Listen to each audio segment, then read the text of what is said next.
What's up guys, welcome back to the channel. In today's video I just wanted to show you real quick the new project.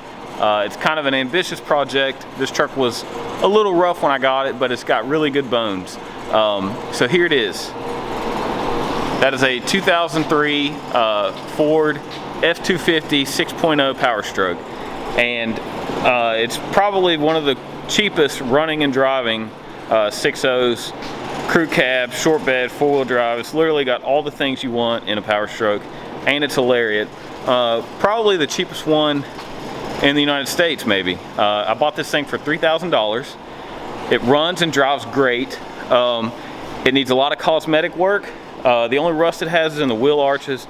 Very solid frame, very solid cab. The interior is not too bad. It is missing the lariat front seats. But we're gonna get those. I've already got a bunch of stuff ordered for this thing. Got fresh paint. Don't want to release the color just yet, but you will see that in the coming videos.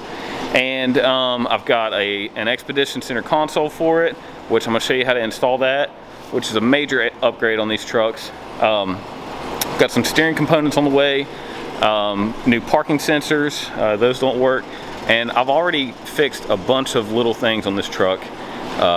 Really, the previous owners just kind of rigged up a lot of stuff on it, and I'm going to talk about those here in just a little bit. So I've got the truck here at the school that I teach at.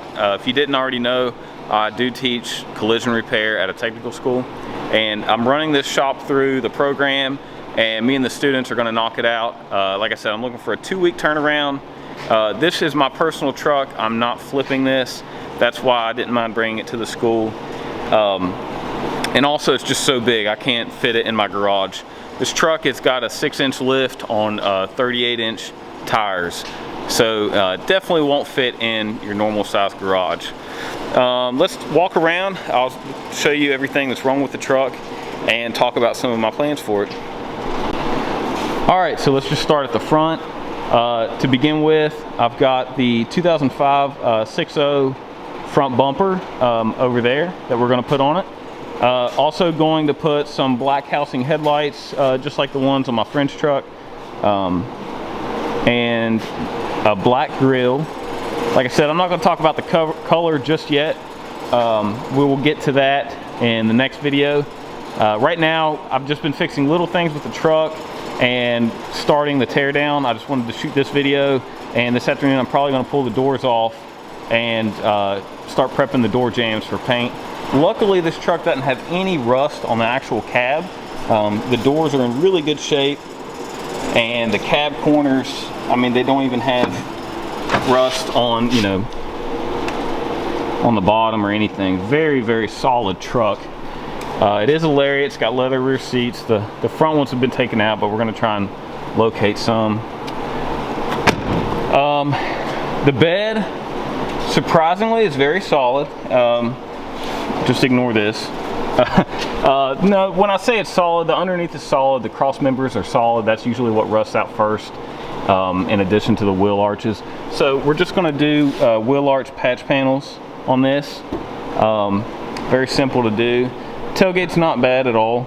No rust, just a little bit of body work, a couple spots. The frame of the truck is in excellent shape, very solid.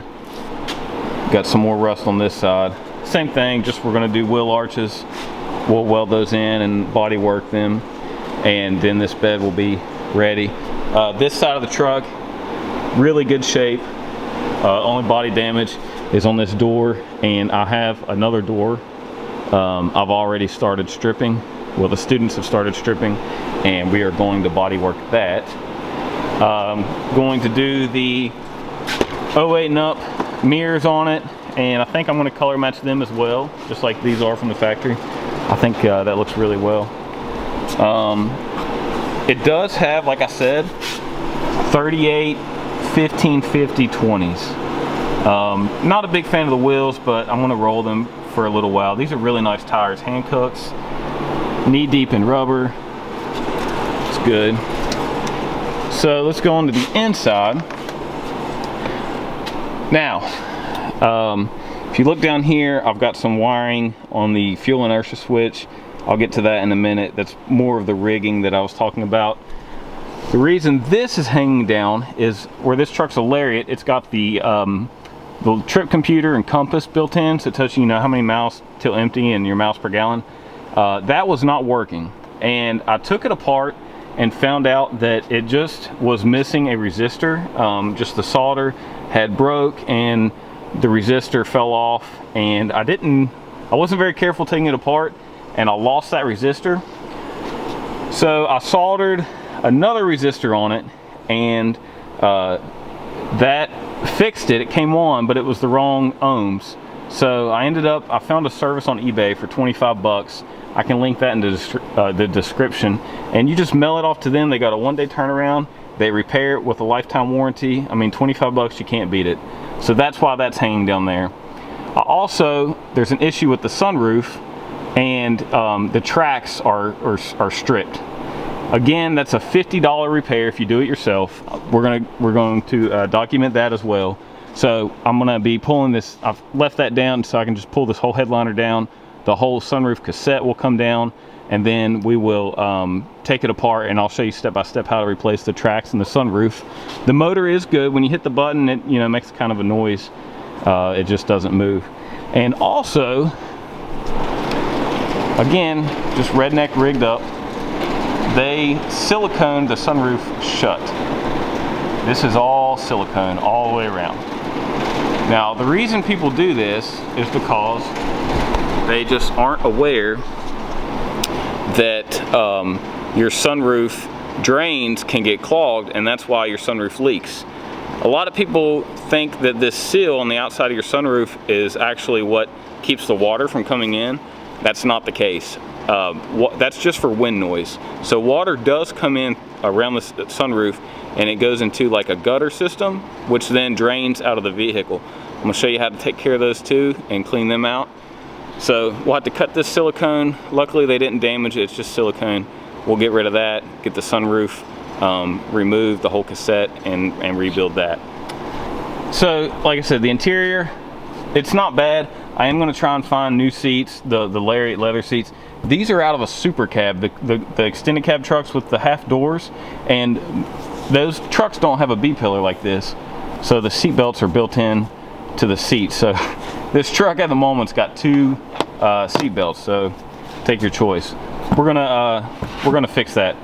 The center console I bought is out of a 2004 Expedition, same color as this interior, gray, and it's got an armrest that's up to about right here, and then it goes all the way up to the dashboard, and we'll trim that to fit, and then we'll have a big nice center console, plenty of room for storage, more cup holders, etc. All the windows in the truck work. When I got it, it would not come out of park and while it was running, so you'd have to turn the truck off, put the key to accessory, and then shift it into neutral, and then start the truck. So I noticed that the brake lights weren't working when I got it, and that immediately I knew what it was. It was just a brake light switch. I took a brake light switch off the parts truck, boom, I've got brake lights, and the shifter works as it's supposed to. The other major thing that was rigged up on this vehicle was this right here. So I keep saying rednecks. What they did was they, over there on the fuel inertia switch I just showed you, they tapped into that wire that goes to the fuel pump, and then they came over here, and this wire goes to the battery. So when you do that, the truck, fuel pump comes on, and then you can start the truck up.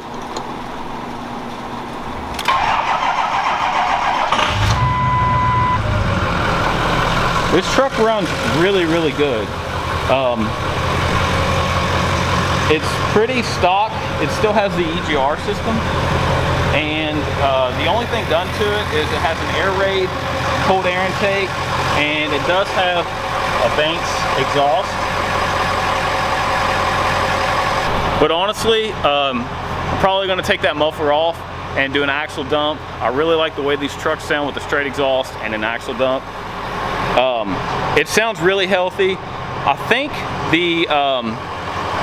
the vanes in the turbo, the variable vanes, I think they are sticking like they do on 6.0s. So a buddy of mine has a turbo that he's already rebuilt. We're gonna swap the turbo on it. and probably do an EGR delete, fuel spring upgrade, the blue spring upgrade, and then maybe a tuner eventually. But for right now on this 2-week project, it's just going to get a full paint job, all the bodywork fixed, and I'm going to take all the interior out, fix the sunroof, detail it really nice. I'm going to try and find seats in that time period. It may not happen. But yeah, after that, then it's ready for the road.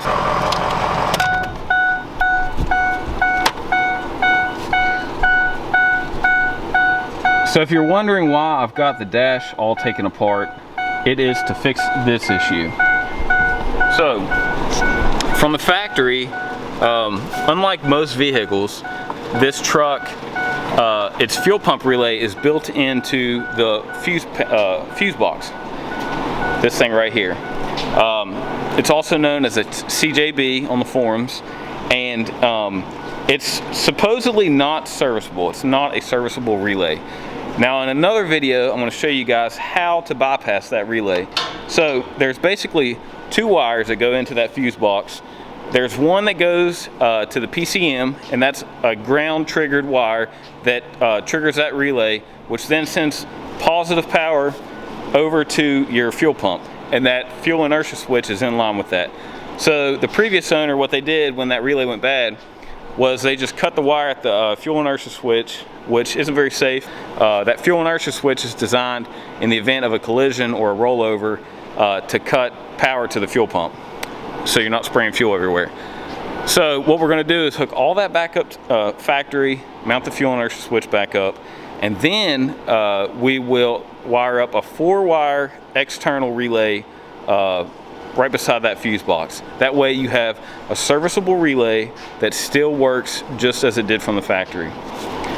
So if you like this truck and you want to see it built, subscribe to the channel below and give this video a like. I have tons of builds. Right now I'm staring at 3 projects of my own in this, 4 actually. I have 4 projects here in this garage right now that we're going to get to eventually, and this Powerstroke is only one of them. So this is going to be an awesome build. I can't wait to reveal the color and how this truck is going to look overall. I've built many of these Powerstrokes, most of them 7.3s, and man, they're just a very good looking truck. They're fun to build, easy to work on, and I'm really excited for this build. So follow me along, like I said, subscribe, and let me know in the comments what you guys think.